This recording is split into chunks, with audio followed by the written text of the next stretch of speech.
All right. Well, without further ado, we're going to introduce you guys to John Clark. He services the Dayton, Ohio area with Love Ohio Living Team. Welcome, John. How are you today? I'm very well. Thank you so much for having me today. I appreciate it. Well, I'm excited to kind of unpack your business, how Ohio is doing. So give us a little bit of an insider scoop. How's real estate?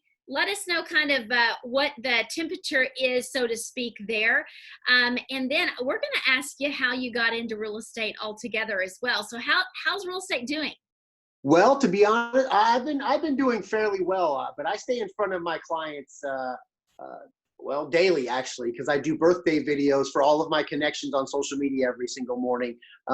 So I try to stay in front of everybody. So the real estate market is very, very tough around here. If you are a listing agent, just like anywhere, you are, big time. And a buyer's agent, you are just, you're getting messed with nonstop. So I've got people that are looking in specific cities and they're losing 7, 8 deals, going over list 22 grand.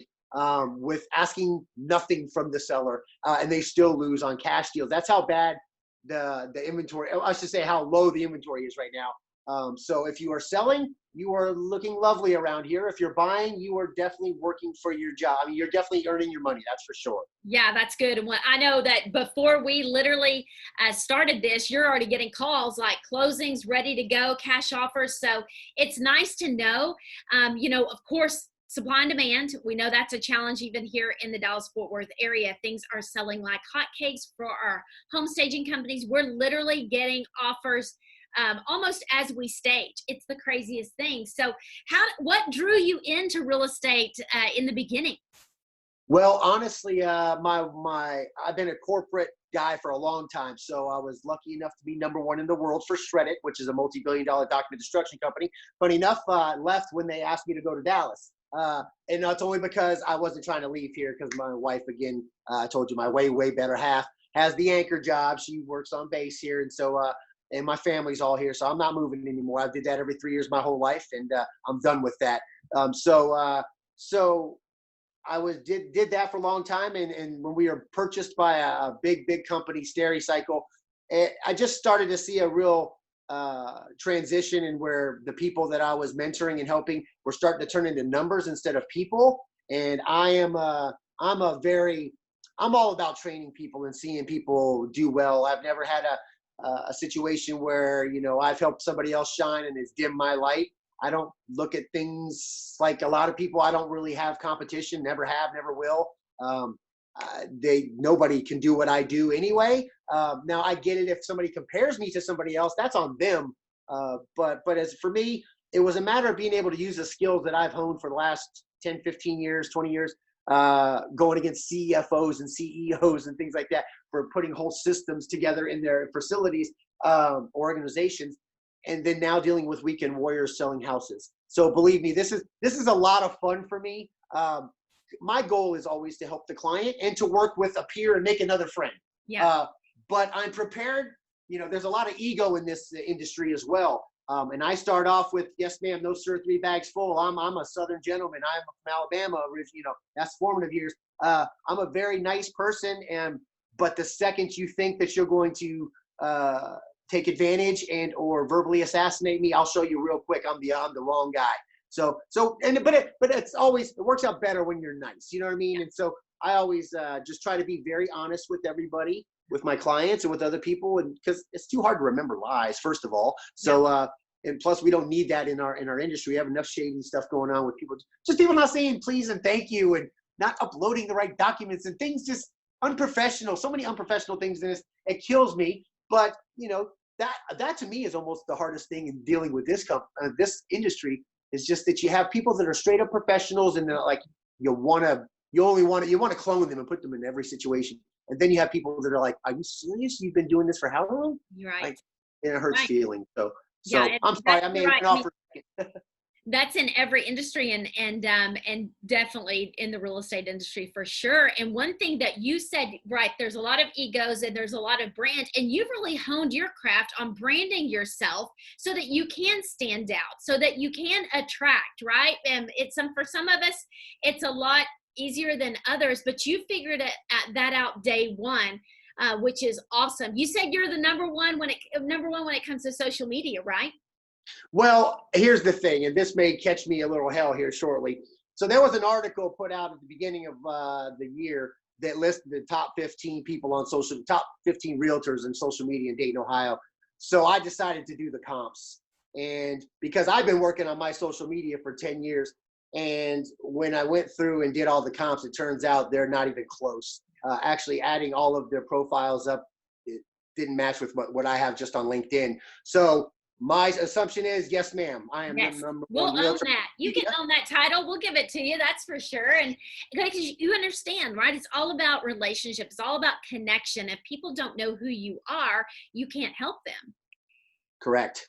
Yeah. And then, I put in work my entire life. I'm 47 years old. I knew 10 years ago that if I didn't get hip to this thing, social media, that I would be replaced real quick, like a lot of the guys I was working with at that point, they're kind of phasing out. And I still like this game. I love helping people. I love making money. I love, the sales skills are used for everything. I also flip old school BMX bikes on the side. I make just about as much money doing that. So it's a lot of fun. But yeah, just staying in front of people. That's the easiest way to do it versus making phone calls a million times a day to every single one of those people. I can do one really good post with a very nice person like you, and thousands of people see it all of a sudden, and maybe one person says, all right, that goofy guy that talks a lot seems like a good guy. I might have him sell my house, or or look into it at least. So yeah, that's kind so of what. You're spot on there. And when we think about what we've come out of now, because real estate, obviously we can't do business like we did yesterday, which might in some ways be a good thing. What has this experience for you been like, and how has it changed your business on how you are relating? Obviously you were doing social media, great job of it beforehand, but how has it impacted you going through this? Well, you mean through this COVID thing or through real? Yes, just crisis in general, right? Well, it's easy to stay in front of people that way, right? So obviously I had the same concerns that a lot of my clients did in regards to safety of the family and whatnot. And I was totally prepared to lock myself in with my family as well. And I did. So I think a lot of families or a lot of businesses either got better or they died. And that includes your relationship with your wife and or your business or husband, however that works out. But it's just it's either you got stronger or you really got hurt. And my wife and I got even better. I physically got better, healthy wise. I started lifting weights at the beginning of all this.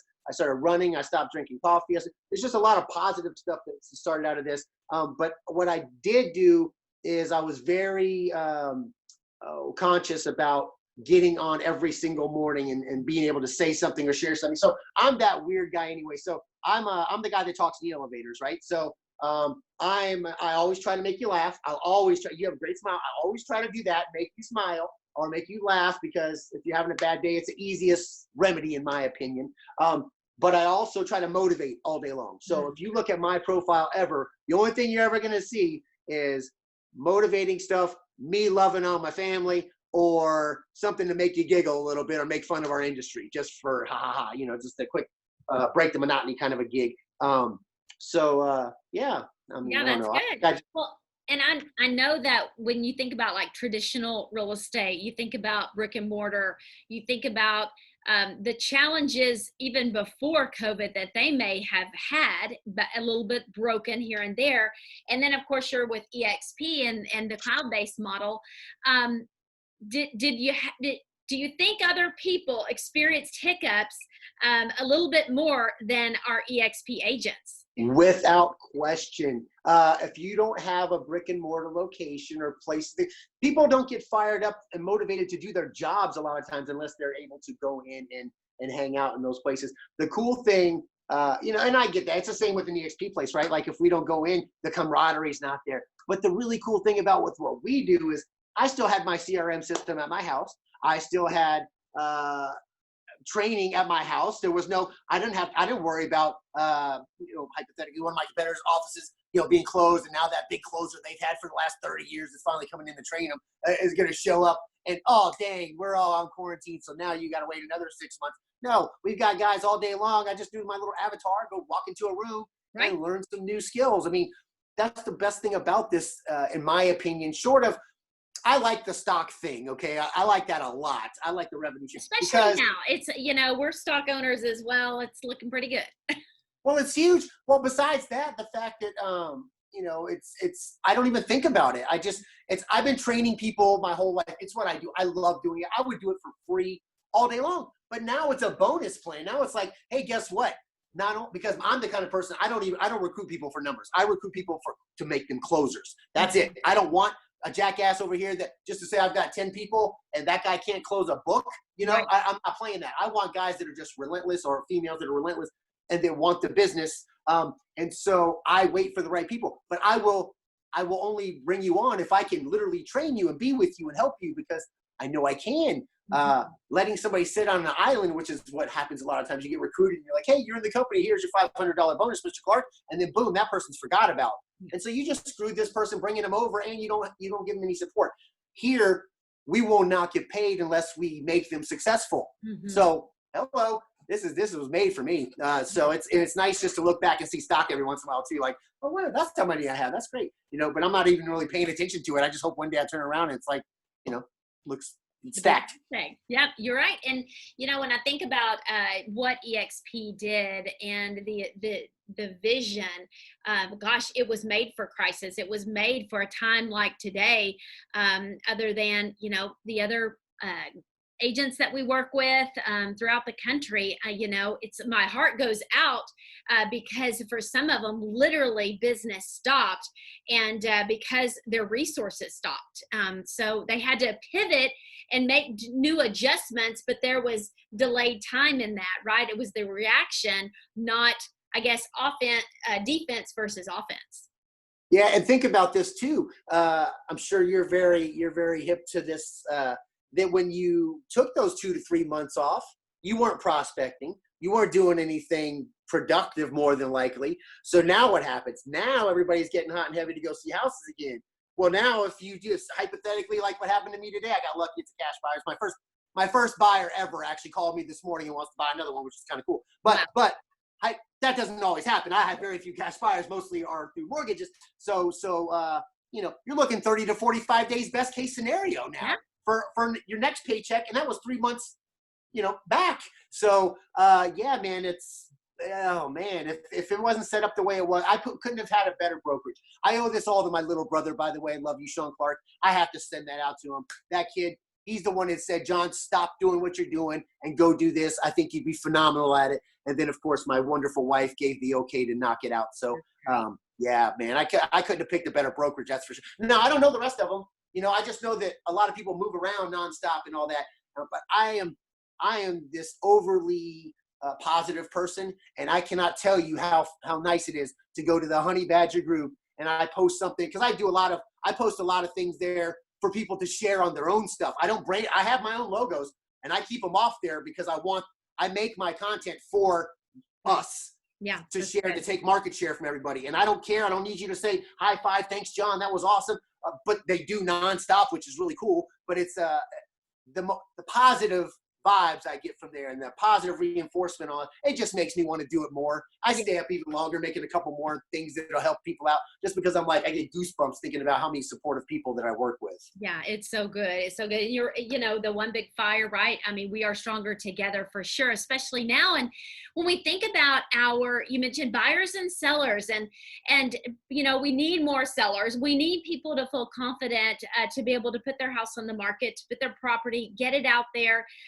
What's going to, in your opinion, what's going to give us more inventory? When will we get there? We know it's not going to happen like tomorrow, but where do the sellers need to get in mindset and the shift to be able to feel confident about putting their houses and properties on? Quite honestly, I don't know that there is a time frame. With the way things are going right now, here's the deal. If you're short on cash right now, sell your home. You will absolutely make money without question, almost 100% of the time. But here's the problem. If you need another home, don't sell your home yet.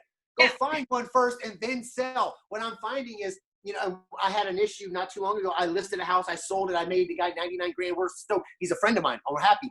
But he used me to list because he knew about the social media thing and all this jazz. but his wife and him were already working with somebody to look at the next house, but they weren't going to buy. They told me they were going to rent. So my suggestion, if you're my person, is we don't sell your house until we find you another one, because that's how hard it is to find one right now. And that was the example earlier I gave you with the 22 over list, by the way. Yes. 7 times in losing to cash deals. That's how hard their market is and where they're wanting to find it. And another agent was doing her a great job. I'm not going to say anything about that woman. She did a phenomenal job. She was Johnny on the spot when she came to getting the offers in, but they kept on losing and losing. And it turned our deal into something crazy, because now we got to play a little bit of hardball with the seller, because they may not get the house that they want, when originally I was told they weren't even going to be shopping for one. So there was a stress-free deal for me. And then there was a monkey wrench thrown in as soon as I got them under contract quick and for a lot of money. They're like, oh, let's go shop instead.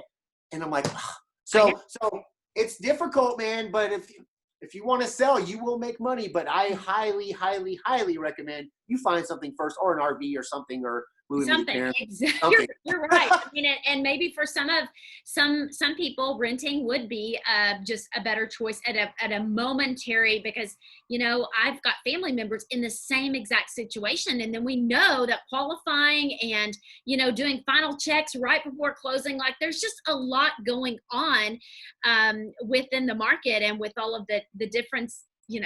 Like, gosh, who could have predicted this? And I think just like you, the quicker that we can pivot, we know we can problem solve, those are going to be the people that survive. Yes, ma'am.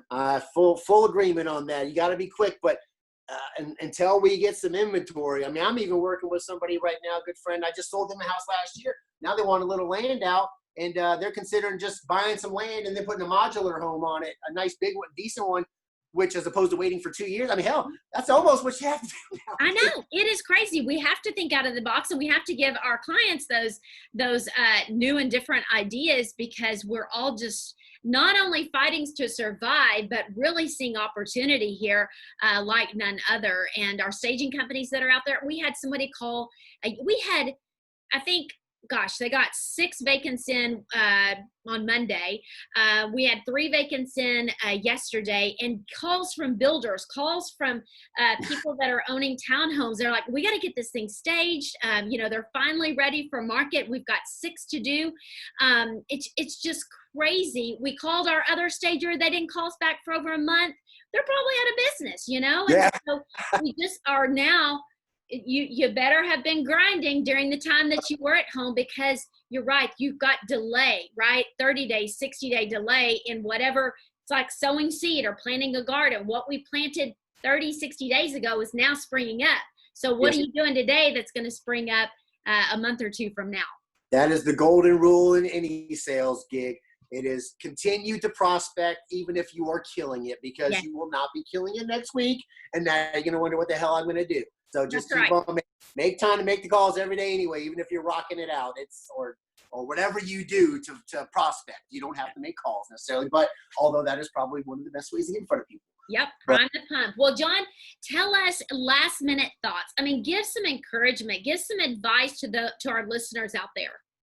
Well, okay, so my thing is, I am a very, very positive person. I get up at 4 a.m. in the morning, and I am this dude, like cracked out, sounding like I'm on caffeine, which I don't drink anymore, all day long. So my thing is stay busy, stay connected with your people. Most people, I love the fact that you're doing this. It's actually something I want to do more, is interview people, especially people that are doing really big things in my city, because we've had a lot of a heartache here in the last year or so. We've been tested quite a bit, but I think we've came back strong. And so I want to do more of this interviewing as well. A lot of people are apprehensive about staying in front of people through video. If you're not a person that makes phone calls, then make a video, because honestly, nobody cares. I have jacked up teeth. I'm not very good looking. My wife is way too hot for me, but I have no problem getting on video and trying to make you laugh. Because at the end of the day, 2 seconds after this, nobody's going to remember my face. They might remember something funny I said, but they're not going to they made fun of me for 2 seconds, and then they're going to forget about, you're not that important. So, I mean, as it relates to what you think everybody else is thinking of you. Sorry. Right. So just get out there, get in front of people, and you would be surprised how many people are going to fall in love with you just because you've got, you're just a nice person, or you're a good family person, or you remind them of their Uncle John. I don't know, whatever it is. but they won't know that if you're not in front of them. So Yeah. I think my takeaway, if you want to, in this crazy market, to get in front of a bunch of people, just get outside of your comfort zone and either get on video or start doing some stuff, start posting some stuff like that. That's right. Plant that Yeah, seed. we found each other. Well, that's wonderful, John. It was a pleasure to talk with you. Good luck closing those deals there in Ohio, keeping Ohio strong and making a difference in people's lives. And hopefully we'll get to meet one day in person. I certainly hope so. You have a wonderful day, Dane. Thank you again. Thank you.